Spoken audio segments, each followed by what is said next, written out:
أما بعد فأعوذ بالله من الشيطان الرجيم.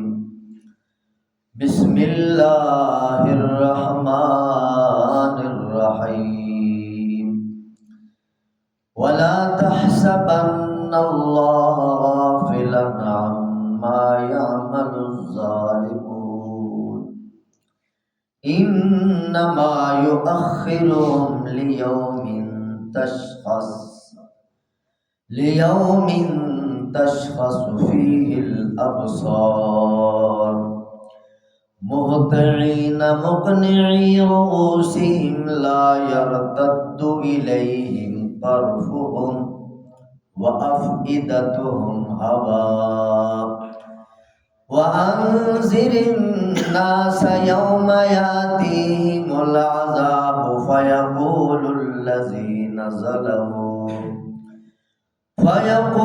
الذين ظلموا ربنا أخرنا إلى أجل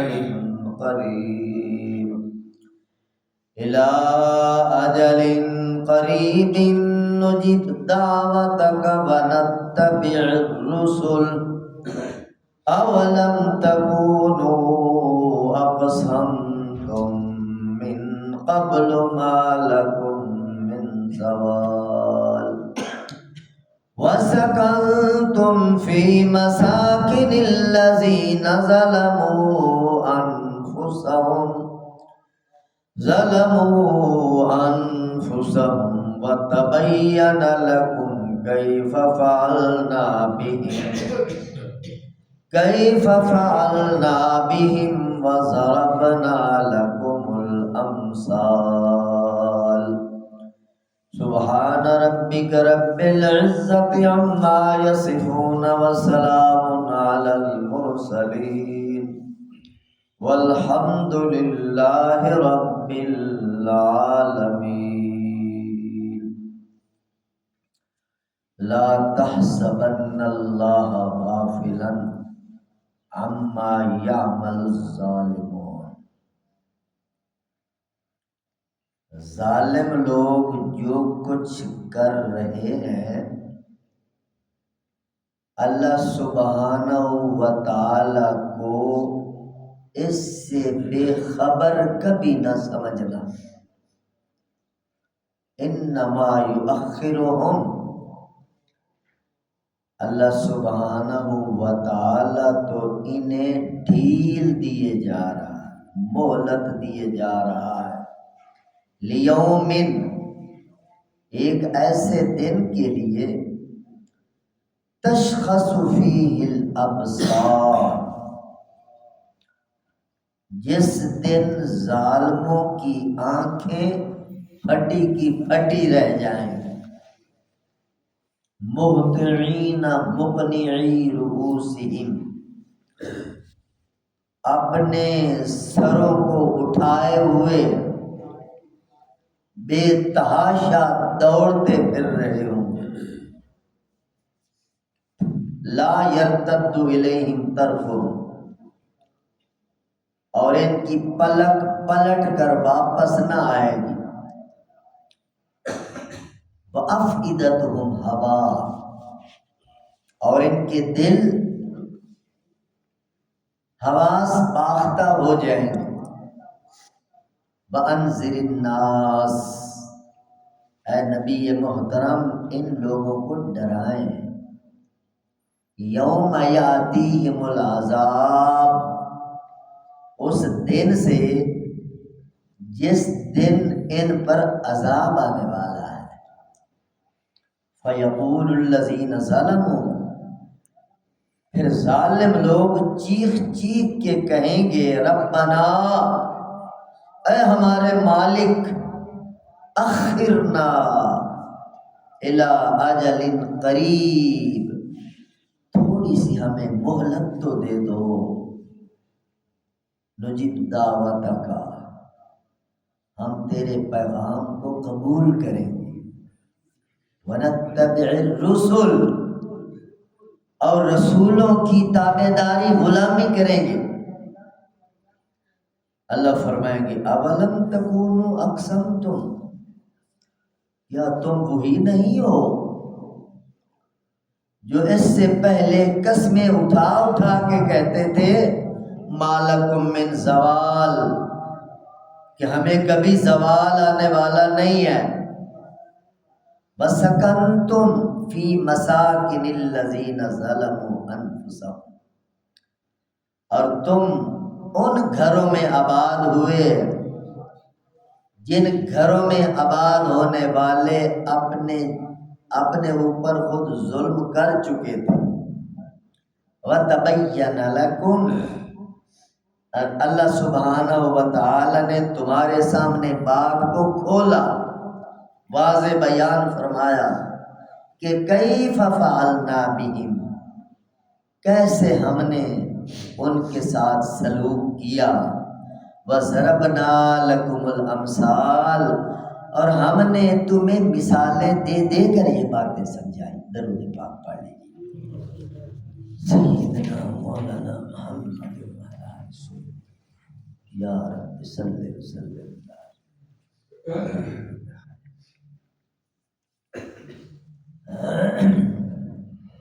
درس قرآن سننے والے میرے خوش نصیب اور سعادت مند بخت بلند دوستو، اللہ کا پیغام سنتے ہو، اللہ کے میسجز سنتے ہو، اللہ کے فرمان شاہی کو کانوں سے گزارتے ہو، بہت بڑی سعادت، بہت بڑی نیکی اور بہت بڑا نور برستا ہے آپ لوگوں کے دلوں پر کہ اللہ کا پیغام سویرے سویرے آپ سن کے جاتے ہیں۔ آج پہلی سطر، پہلی آیت، پہلے الفاظ اگر گوش ہوش سے سنے جائیں تو بندے کو تڑپا دینے والے ہیں۔ اللہ کیا فرما رہے ہیں؟ حق کلام ہے، برحق گفتگو ہے، بالکل 100% ایسا ہونے والا ہے۔ لا تحسبن اللہ غافلا عما یعمل الظالم، آج ظالم لوگ، کافر لوگ، مجرم لوگ، باغی لوگ، شریر لوگ، خبیث لوگ، بدبخت لوگ، اللہ رسول کے باغی لوگ جو کچھ کر رہے ہیں، اللہ فرما رہے ہیں یہ کبھی نہ سمجھنا کہ اللہ پاک تمہارے حال سے بے خبر ہے۔ یہ بات کانوں سے نکال دو، کتنا بڑا میسج۔ یہ نہ سمجھنا کہ اللہ کو پتہ نہیں، غافلا، اللہ غافل ہے، اللہ بے خبر ہے، اللہ بے علم ہے، اللہ کو پتہ نہیں ہے۔ یہ بات اپنے دماغ سے نکال دو۔ کتنا آپ درس سن چکے ہیں، بار بار یہی بات آتی ہے، اللہ ذرے ذرے سے باخبر، اللہ دانے دانے سے باخبر، اللہ ہڈی ہڈی سے باخبر، اللہ جوڑ جوڑ سے باخبر، اللہ حاضر سے باخبر، اللہ غیب سے باخبر، اللہ آسمانوں سے، آسمانوں کے نظاموں سے باخبر، اللہ زمینوں سے، زمینوں کے نظاموں سے باخبر، اللہ سمندروں سے، سمندروں کے نظاموں سے باخبر، ہواؤں سے اور طوفانوں سے اور جھکڑوں سے، جو کچھ کائنات میں آپ کو نظر آ رہا ہے یا آپ کی نگاہوں سے اوجھل ہے، اللہ کے سامنے سب حاضر ہے، اللہ باخبر ہے۔ اس عقیدے پہ زور دیا گیا ہے تاکہ انسان کو بات سمجھ آئے، جو چھپ کر تو کرتا ہے اہل جہاں سے، کوئی دیکھتا ہے تجھے آسمان سے۔ چھپ نہیں سکتے ہو، مگر اللہ پکڑتا کیوں نہیں فوراً؟ حضور پاک کے دور میں بھی لوگ کہتے تھے کہ اگر سچے ہو تو کہو نا اپنے خدا کو کہ پتھر برسائے ہم پر۔ حتیٰ کہ خلاف کعبہ پکڑ کر ظالموں نے، مشرکوں نے، کافروں نے کہا تھا کہ اگر محمد سچے ہیں تو ہمیں ختم کر دے، ہم پر پتھر ہی برسا دے، آسمان کے ٹکڑے ہمارے اوپر گرا دے۔ یہ قرآن میں آیا ہے۔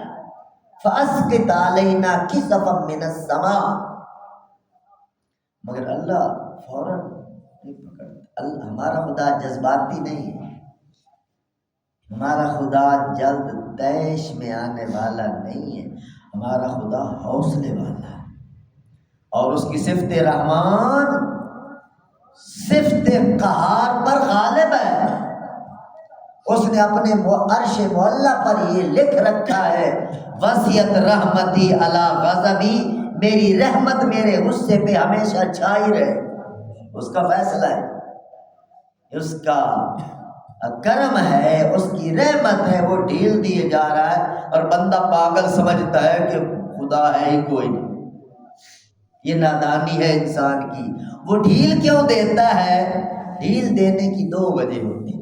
اگر انسان کا بچہ ہے، شاید کسی صبح، کسی شام، کسی دن، کسی رات اس کو ہوش آ جائے اور یہ توبہ کر لے تو میں اس کے سارے گناہوں کو معاف کر دوں، یا تو یہ وجہ ہے، اس لیے وہ ڈھیل دیتا ہے۔ بولا بندہ ہے، بھٹک جاتا ہے، کوئی بات نہیں، آ جائے گا، آ جائے گا، کسی سال آ جائے، بڑھاپے میں آ جائے، جب آ جائے میں معاف کر دوں، یا یہ وجہ ہے، یا دوسری وجہ، مجرم کو اللہ ڈھیل اس لیے دیے جا رہا ہے تاکہ پیمانہ جرائم پوری طرح لبریز ہو جائے، کل کوئی قانونی حیثیت اس کے چھٹکارے کی باقی نہ رہے، یہ خود تسلیم کرے میرے دربار میں آ کر کہ فاعترفنا بذنوبنا، کہ یا اللہ ہم اپنے جرائم کو پوری طرح تسلیم کرتے ہیں، پورے مجرم بنا کر ہمیشہ کے لیے دوزخ میں دھکیل دیا جائے۔ یہ اللہ کی اور زیادہ سزا ہے۔ اللہ فوراً نہ پکڑے اور بندے کو ڈھیل دیے جائے تاکہ بندہ اور گناہ کر لے، دل کھول کے گناہ۔ اب فرعون کتنا بڑا مجرم تھا، روایات میں آتا کہ 400 سال تک اس کے سر میں درد نہیں پڑا، اسے بخار نہیں پڑا، اتنا بڑا اللہ کا باغی اور خود خدا ہونے کا دعویٰ کر بیٹھا، مگر اس کی ڈھیل ہے، اس کی رحمت ہے، اس نے چھوڑا ہے، اور اس دن کے لیے چھوڑا ہے، یؤخرهم لیوم، اس دن کے لیے اللہ ڈھیل دے رہے ہیں، تشخص فیہ الابصار، جو دن جب آئے گا تو پھر آنکھیں پھٹی کی پھٹی رہ جائیں، پھر انسان حیران، پریشان، سرگردان، آنکھیں جو کھلی ہیں تو بند نہیں ہو سکے گی، اور مہطعین مقنعی رؤوسہم، اللہ اکبر، یہ منظر نامہ ہے ظالموں کا۔ اس دن ان کی جو کیفیت ہوگی وہ قرآن بیان کرتا ہے۔ آج جنہیں قرآن سمجھ نہیں نہ آتا، نہ حدیث سمجھ آتی ہے، نہ قبر حشر سمجھ آتی ہے، نہ اللہ رسول کی باتیں سمجھ آتی ہیں، یہی باتیں اللہ کے پیغمبر کہتے کرتے تھے جو ہم کرتے ہیں۔ یہ قرآن اللہ کا لا ریب کتاب ہمارے سامنے کھلی پڑی ہے، اس کا ترجمہ کرتے، اس کی یہی باتیں خدا کی قسم اللہ کے پیغمبر کرتے تھے، یہی باتیں صحابہ کرام کرتے تھے، یہی باتیں ائمہ کرام کرتے تھے، اللہ والے یہی تو باتیں تھی۔ تو قرآن صاف کہہ رہا ہے کہ وہ دوڑے دوڑے، بھاگے بھاگے پھر رہے ہوں گے، اور لا یرتد الیہم طرفہم، آنکھیں جو کھلیں گی تو پلٹ کر واپس نہیں آئیں گی، بند نہیں ہوں گی۔ جب بندہ کو ہولناک منظر دیکھتا ہے تو ہو کرتا آنکھیں کھولتا چلا جاتا، یہ ہو گیا، اس کو آنکھیں بند کرنی بھول جاتی۔ دنیا میں ہم نے دیکھا ہے، دیکھتے ہیں۔ تو آخرت کے ہولناک منظر سے بڑھ کر اور کیا منظر ہو سکتا ہے؟ اللہ منظر کشی فرما رہے ہیں کہ آنکھیں پھٹی کی پھٹی رہ جائیں گی اور پلک نہ جھپک سکیں گے، اور وَأَفْئِدَتُهُمْ هَوَىٰ، اور ان کے دل بدحواس ہو جائیں، دل اپنی جگہ سے نکل کر حلق میں آ جائے، اور کتنے تنگ ہوں گے وہ، نہ دل باہر آ سکے گا نہ واپس اندر جا سکے گا، بدحواس، پریشان، سرگردان، آنکھیں کھلی ہوئی ہیں، قیامت کا منظر ہے، ہولناک منظر ہے، اللہ غصے میں ہے، اللہ جلال میں ہے، اللہ ناراض ہے، اور ان پر لعنت برس رہی ہے، ان ظالموں پر، ان شریروں پر، ان خبیثوں پر، ان مجرموں پر جو خدا اور مصطفیٰ کے باغی تھے۔ تو یہ اس حال میں کھڑے ہیں، تو اللہ پاک فرما رہے ہیں اس دن کے لیے میں نے ان کو مہلت دی ہوئی ہے، وہ دن ان کی طرف تیزی سے آ رہا ہے اور یہ تیزی سے اس دن کی طرف جا رہے ہیں۔ یہ تو منظر ہے نا ان کا جو باغی ہے، جو نافرمان ہے۔ اس کے مقابلے میں ذرا فرما برداروں کی بات بھی سنتے جائیے تاکہ آپ کے کلیجے ٹھنڈے ہو جائیں۔ قرآن کہتا ہے لا يحزنهم الفزع الاکبر، 17واں پارہ سورۃ انبیاء آیت نمبر 132، لا يحزنهم الفزع الاکبر، فزع بڑی گھبراہٹ، میرے جو مومن بندے ہیں ان کو کوئی غم نہیں ہوگا۔ قرآن اعلان کر رہا ہے مومن بندے، روزے دار، تہجد گزار، سجدے کرنے والے، چپ کے اللہ کے دربار میں رونے والے، آہیں بھرنے والے، اللہ کے لیے التجائیں کرنے والے، رب کرنے والے، سبحان ربی العظیم پڑھنے والے، سبحان ربی الاعلیٰ کے نغمے پڑھنے والے۔ تو اللہ قرآن میں کیا فرما رہے ہیں؟ ان خبیثوں کے مقابلے میں لا يحزنهم الفزع الاکبر وتتلقاهم الملائکہ، انہیں کوئی گھبراہٹ نہیں ہوگی، اور قرآن کہہ رہا ہے تتلقاهم الملائکہ، فرشتے ان کو لینے کے لیے آئیں گے، آ جاؤ سینے سے لگ جاؤ، ہم تمہارے دوست ہیں، تم ہمارے دوست ہیں۔ دنیا میں بھی فرشتے کہیں گے ہم تمہاری سنگت میں رہتے تھے، تمہیں نظر نہیں آتے تھے، اور آج تو پھر ہم ظاہر ہو کے تمہارے پاس آئے۔ اس محفل میں کتنے فرشتے موجود ہیں، ہمیں نظر نہیں آتے مگر موجود ہیں۔ اللہ کا گھر ہے، مسجد ہے، اور درس قرآن ہو رہا ہے، اللہ کا فرمان، اللہ کا ذکر۔ بخاری، مسلم، ترمذی، ابن ماجہ، حدیث کی تمام کتب میں یہ حدیث موجود ہے، جہاں اللہ کا ذکر ہوتا ہے، اللہ کا تذکرہ ہوتا ہے، وہاں فرشتے آتے ہیں اور ایک دوسرے کے اوپر ایسے بڑھتے بڑھتے آسمانوں تک ان کی قطاریں لگ جاتی ہیں۔ حفتہم الملائکہ، الفاظ آتے ہیں، فرشتے ایسی محفلوں کو اپنے گھیرے میں لے لیتے ہیں۔ یہی فرشتے اس دن بھی آئیں گے وَتَتَلَقَّاهُمُ الْمَلَائِکَةُ، اور کیا کہیں گے؟ مومن بندے گھبراؤ نہیں، هَذَا يَوْمُكُمُ الَّذِي كُنتُمْ تُوعَدُونَ، آج وہ دن آیا ہے جس دن کا دنیا میں تمہارے ساتھ وعدہ کیا جاتا تھا کہ وہ دن بڑا اچھا دن ہوگا، بہشت کی خبروں والا دن ہوگا، اللہ کی ملاقات کا دن ہوگا، پرسکون۔ آج وہ دن آیا، تم نہیں گھبراؤ، اور یہ بڑے خوش اور مطمئن ہوں گے، فرشتے ان کے ساتھ چل رہے ہوں گے، انہیں تسلیاں دے رہے ہیں۔ اور 24ویں پارے میں سورۃ حمیم سجدہ میں آتا ان الذین قالوا ربنا اللہ، یہ مومنوں کے بارے میں، جنہوں نے کہا ربنا اللہ، ہمارا رب اللہ ہے، ثم استقاموا، پھر اسی پر ڈٹ گئے، اسی پر قائم رہے، اسی پر ساری زندگی گزار دی، ہمارا رب اللہ ہے، اور اللہ کے فرامین کے تحت اپنا سر جھکائے رکھا۔ تو آگے قرآن کیا کہتا ہے؟ ان الذین قالوا ربنا اللہ ثم استقاموا تتنزل علیہم الملائکہ، جب موت کا وقت آتا ہے تو فرشتے ان کے پاس اسی وقت آتے ہیں اور کیا کہتے ہیں؟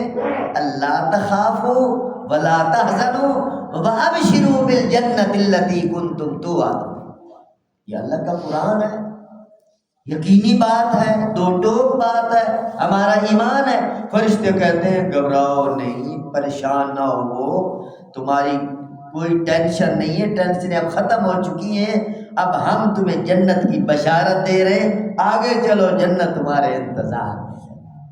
یہ ہے مومنین کا تذکرہ، کیسے اللہ حوصلہ دیتا ہے۔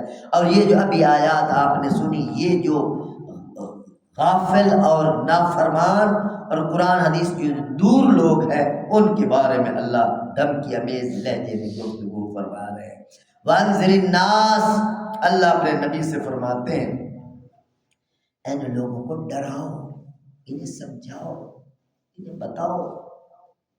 اللہ کے نبی بتاتے تھے مگر لوگ سنتے نہیں تھے، جس طرح آج لوگ سننا نہیں چاہتے، بس باہر بکواسیں کریں گے، ادھر قرآن سننے کے لیے کوئی تیار نہیں۔ اللہ کیا فرماتا ہے، اللہ کے رسول کیا، اسی طرح اس دور میں بھی وقال الذین کفروا لا تسمعوا لهذا القرآن، 24واں پارہ، کافر کہتے تھے اس قرآن کو نہ سنو، لا تسمعوا، نہ سنو، لہذا القرآن، اس قرآن کو، اور ساتھ کہتے ہیں والغوا فیہ، شور مچاؤ اس کے اندر، باتیں شروع کر دو، ادھر ادھر کی گفتگو کرو تاکہ یہ قرآن کی آواز دب جائے، کوئی سننے نہ پائے۔ اس وقت کافر کہتے تھے۔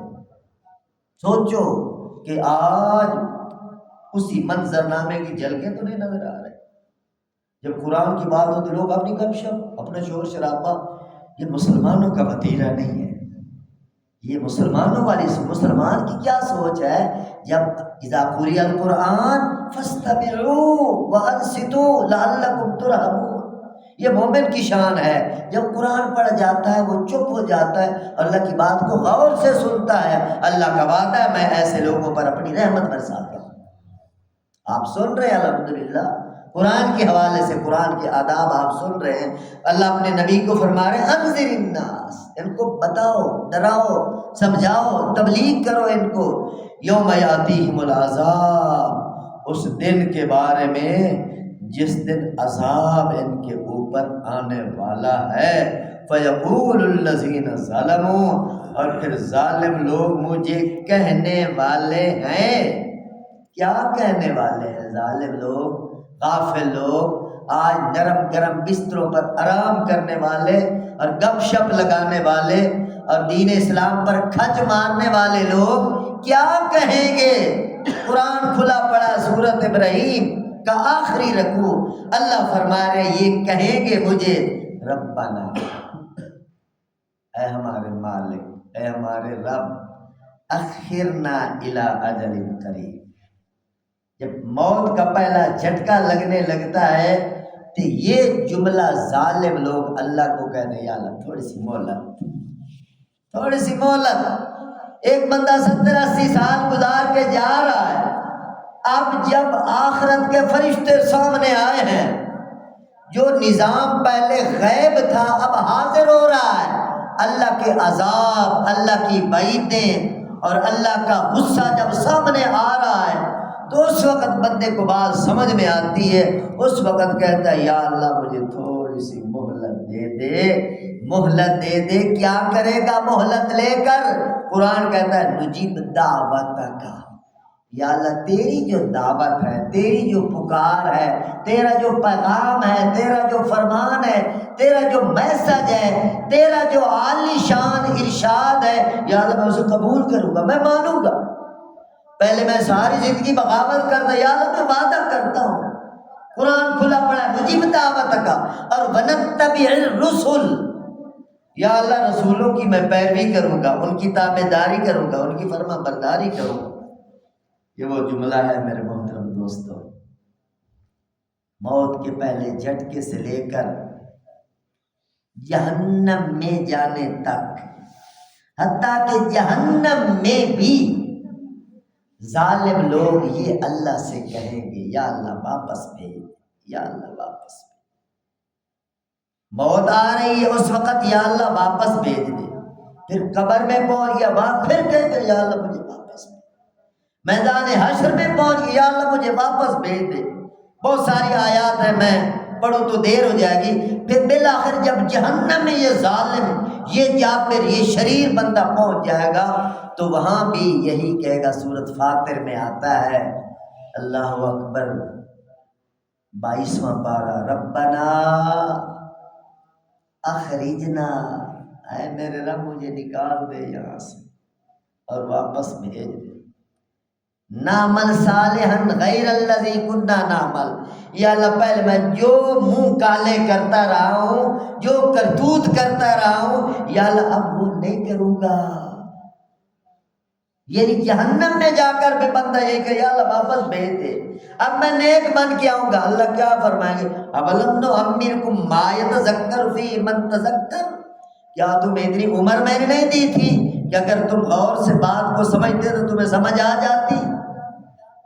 50 سال 60 سال 70 سال گزار کے آئے ہو اور تم نے سنی نہیں میری بات، میرا قرآن نہیں سنا، میرے نبی کی حدیث نہیں سنی، علماء سے تجھے نفرت تھی، اللہ والوں سے تو بھاگتا اور بدکتا تھا، تو تمہیں بات کر سمجھ میں آتی؟ سمجھنے کے لیے وہ میدان تھا، عمل کے لیے وہ میدان تھا، یہ تو دارالجزا میں آپ پہنچے، یہاں عمل کا دروازہ بند ہو چکا۔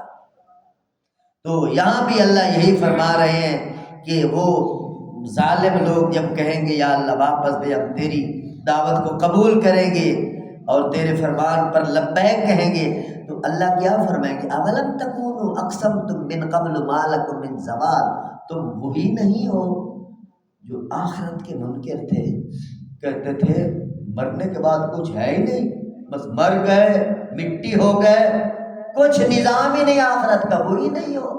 اور قسمیں کھا کھا کے کہتے تھے ما لکم من زوال، اقسمتم ما لکم من زوال، قسمیں کھا کھا کے کہتے تھے ہمیں کبھی زوال آنے والا نہیں ہے، ہم سلطان ہمیشہ کے، ہم حکمران ہمیشہ کے، ہم دولت مند ہمیشہ کے، ہماری گدیاں ہمیشہ رہیں گی، ہمارے مربے ہمیشہ رہیں گے، ہماری جاگیریں ہمیشہ رہیں گی، ہمارے بینک بیلنس ہمیشہ رہیں گے، وہی نہیں ہو جو کہتے تھے ما لکم من زوال۔ دنیا کا جو ملنگ ہوتا ہے اس کی آنکھوں پر ایسی پٹی شیطان باندھ دیتا ہے، وہ موت کو تو بالکل بھول جاتا ہے، سارے منصوبے سارے پروگرام اس کے ذہن میں ہوتے ہیں اور موت اس کے دماغ سے نکل چکی ہوتی ہے۔ یہ نقص سزا ہے دنیا کے اندر، ایک بندے کو موت یاد نہیں ہے، ایک بندے کو آخرت یاد نہیں، یہ اللہ کی ناراضگی کا ایک سبب ہے کہ آخرت یاد نہیں۔ موت حالانکہ یقینی ہے، موت ہر بندہ آنکھوں سے دیکھ رہا ہے، ہر چیز میں شک ہو سکتا ہے، مگر موت میں کسی کو شک نہیں، کسی کافر کو بھی شک نہیں، کیونکہ سارے مرتے ہوئے آنکھوں سے دیکھ رہے ہیں، کوئی پہلے جا رہے ہیں، کوئی بعد میں، بچے بھی جا رہے ہیں، جوان بھی جا رہے ہیں، بوڑھے بھی جا رہے ہیں۔ تو اللہ ان کو فرمائیں گے وہی نہیں ہو جو قسمیں اٹھا اٹھا کے کہتے تھے آخرت کوئی نہیں، دنیا ہی ہے، اور ما لکم من زوال، اور وسکنتم فی مساکن الذین ظلموا انفسہم، اور ظالموں تم ان لوگوں کے گھروں میں رہے جو تم سے پہلے ناکام ہو کے یہاں سے گزر چکے، ظالم ظلم کر کے تمہارے سامنے برباد ہو کر اس دنیا سے نکالے جا چکے تھے، ان کے گھروں میں تم بسے، ان کے گھروں میں آباد ہوئے، تم نے یہاں تک نہ سوچا کہ جن گھروں میں ہم رہ رہے ہیں پہلے یہاں کون تھے، بلکہ ہر گھر کی یہ نصیحت ہے، جس گھر میں کوئی رہ رہا ہے اس گھر کو غور سے دیکھا جائے تو اس گھر سے کئی جنازے اٹھ چکے، جنہوں نے یہ گھر بنائے تھے، جن نے یہ زمینیں خرید کی تھی، وہ کہاں چلے گئے؟ باپے دادے بڑے بزرگ جن کی محنتیں اولاد کھاتی ہے، تو بندہ غور نہیں نہ کرتا۔ یہی میں پورا رمضان درس میں یہی کھپ ڈالتا رہا ہوں، سوچو، غور کرو، تدبر کرو، اللہ کے لیے فکر کی عادت ڈالو، تب قرآن سمجھ آئے گا، تب انقلاب آئے گا۔ انقلاب صرف تلاوت کرنے سے نہیں آتا، سوچنا پڑتا ہے، فکر کرنی پڑتی ہے، جب فکر کی جاتی ہے تو دل میں بات اترتی ہے، جب دل میں بات اترتی ہے تو انقلاب شروع ہو جاتا ہے۔ تو اللہ پاک فرما رہے وَسَكَنْتُمْ فِي مَسَاكِنِ الَّذِينَ ظَلَمُوا أَنفُسَهُمْ، اے ظالموں ان بستیوں میں رہتے ہو جن بستیوں میں پہلے لوگ ناکام ہو کے گزر چکے۔ اہل مکہ کو خطاب ہے، اہل مکہ نے حضور صلی اللہ علیہ وسلم کے آنے سے صرف 50 دن پہلے، حضور علیہ السلام کی ولادت سے صرف 50 دن پہلے اپنی آنکھوں سے دیکھا تھا کہ دنیا کے ملنگ ابرا بادشاہ، جس کو دنیا کا غرور تھا، حکومت کا غرور تھا، اپنی طاقت کا نشہ تھا، وہ ہاتھیوں پر چڑھ کر اس کے فوجی کعبہ کو گرانے آئے تھے۔ بیت اللہ شریف کی اینٹ سے اینٹ بجانے آئے تھے، اور اس وقت مکے کے جو بڑے بڑے سردار تھے انہوں نے اپنی آنکھوں سے دیکھا اللہ پاک نے ان ظالموں پر کوئی بڑی فوج نہیں بھیجی، ان کے مقابلے میں کوئی لشکر انسانوں کا نہیں بھیجا، بلکہ چھوٹے چھوٹے پرندے ابابیل، جن کے معصوم منہ کے اندر چھوٹی سی چونچ کے اندر چھوٹے چھوٹے سنگریزے ہیں، چھوٹی چھوٹی کینکریاں ہیں۔ اب پرندے کی کتنی طاقت ہے اور وہ کینکری کتنی بڑی ہوگی، وہ فضا میں آئے۔ قرآن کہتا ہے الم تر کیف فعل ربک باصحاب الفیل الم یجعل کیدہم فی تضلیل وارسل علیہم طیرا ابابیل۔ پیچھے فیل کا تذکرہ ہے، ہاتھی والے، اور پھر اللہ فرماتا ہے میں نے ابابیل بھیجے، تو انہیں کنکر پھینکے، وہ ابابیل چھوٹے پرندے کی ڈالی ہوئی کینکری وہ جب لگتی، جو ہاتھی کے اوپر فوجی بیٹھا ہوتا اس کے سر پہ لگتی، اور جسم کو چیرتی ہوئی ہاتھی کو لگتی، ہاتھی کو چیرتی ہوئی زمین کو لگتی، اور زمین کو چیرتی ہوئی نیچے دفن ہو جاتی۔ یہ خدا کی طاقت۔ اللہ فرما رہے اولم تکونوا اقسمتم من قبل ما لکم من زوال وسکنتم فی مساکن الذین ظلموا انفسهم، اور ظالمو تم نے آنکھوں سے یہ نظارے دیکھے پھر بھی تمہیں بات سمجھ نہ آئی کہ اللہ کی نافرمانی کا انجام کیا ہوا کرتا۔ اللہ فرما رہے ہیں کہ وتبین لکم، میں نے تمہارے سامنے باتیں کھول کھول کے بیان بڑا واضح ہوا ہے، اور مثالیں دے دے کر وَضَرَبْنَا لَكُمُ الْأَمْثَالَ، برباد شدہ قوموں کی مثالیں دے کر میں نے تمہیں سمجھایا۔ قوم عاد کے ساتھ کیا ہوا، قوم ثمود کے ساتھ کیا ہوا، آل فرعون کے ساتھ کیا ہوا۔ فرعون جو اتنا بڑا خدائی کا دعوے دار تھا، اس کو ڈبکیاں دے دے کر سمندر میں مار دیا، یعنی وَضَرَبْنَا لَكُمُ الْأَمْثَالَ، اللہ فرماتے ہیں میں نے مثالیں دے دے کے تمہیں بات سمجھائی پھر بھی تمہیں سمجھ میں نہ آئی بات۔ اب پھر قیامت ہی تمہارا فیصلہ کرے گی، آخرت ہی تمہارا فیصلہ کرے گی۔ میرے محترم دوستو، کتنا اچھا رہے گا وہ بندہ جس قرآن کو سن کر اس دنیا میں اپنے آپ کو بدل لے، اپنے آپ کو قرآن سنت کے مطابق ڈھال لے، یہاں تھوڑا سا رو لے، اللہ کو منا لے۔ اگر یہاں نہیں روئے گا تو پھر بہت لمبا عرصہ اسے رونا پڑے گا، بہت آہیں بھرنی پڑے گی، اور پھر اس کو کوئی سینے سے لگانے والا نہ ہوگا۔ یہاں چھوٹا سا آنسو گرائیں، اللہ کی رحمت اپنے سینے سے لگا دیتی، اللہ اس بندے کو تھام لیتے ہیں، اللہ اس بندے کو پیار دیتے ہیں، اللہ کے فرشتے آ جاتے ہیں۔ میرے محترم دوستو، یہ دنیا دار العمل ہے، آخرت دار الجزا ہے۔ اس دار العمل کے اندر جتنا ہو سکتا ہے بس بن دیکھے یقین کے ساتھ عمل کیے جاؤ، یہی اللہ کے پاک قرآن کے درس کا پیغام ہے، اللہ کے نبی کا یہی فرمان ہے۔ بن دیکھے سجدے کرتے جاؤ، تلاوتیں کرتے جاؤ، عبادتیں کرتے جاؤ، دعائیں کرتے جاؤ، درود و سلام پڑھتے جاؤ، استغفار کرتے جاؤ، صدقہ خیرات کرتے جاؤ، روزے رکھتے جاؤ، ہر قسم کی نیکی جتنی ہو سکی ہے یقین کے ساتھ کرتے چلے جاؤ، کیونکہ مرنے کے بعد تو اس کی قیمت تمہارے سامنے آنے والی۔ اللہ مجھے اور آپ سب کو پورے یقین کے ساتھ، پورے وثوق کے ساتھ اپنی پاکیزہ ہدایات پر عمل کرنے کی، اور ان کو اپنے سینے سے لگانے کی، اور آخر دم تک اپنے سینے سے لگائے رکھنے کی توفیق نصیب فرمائے۔ وآخر دعوانا ان الحمدللہ رب العالمین، الحمدللہ رب العالمین، والعاقبۃ للمتقین، والصلاۃ والسلام علی سید الانبیاء والمرسلین۔ اللهم اغفر لنا وللمؤمنین والمؤمنات والمسلمین والمسلمات الاحیاء منهم والاموات من الجنۃ والناس اجمعین، انک سمیع قریب مجیب الدعوات۔ رب ارحمهما كما ربياني صغيرا۔ صلی اللہ تعالی علی حبیبہ خیر خلقہ سیدنا محمد وعلی آلہ واصحابہ اجمعین۔